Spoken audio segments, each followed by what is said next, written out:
नमस्कार शेतकरी बांधवांनो, एमटे ऑल टीव्ही या यूट्यूब चॅनलवरती तुमचं पुन्हा एकदा स्वागत आहे। थेट राष्ट्रपतींकडून कर्जमाफी जाहीर, पाहूया संपूर्ण बातमी।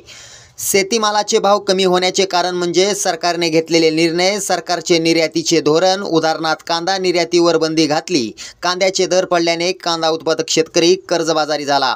बाहेरच्या देशातून पेंड व पामतेल आयात केल्याने सोयाबीनचे दर पडले। सोयाबीनला हमी भावापेक्षाही कमी भाव मिळत असल्याने शेतकरी कर्जबाजारी झाला आहे। या सरकारकडून कोणतीही कर्जमाफीची अपेक्षा आता शेतकऱ्यांना राहिली नाही। रासायनिक खते, बी बियाणे, कीटकनाशके, शेती अवजारे यांच्या माध्यमातून 12% पासून ते 22% जीएसटीचा बोजा शेतकऱ्यांवर पडतो। त्यामुळे शेतकरी अडचणीत आला आहे।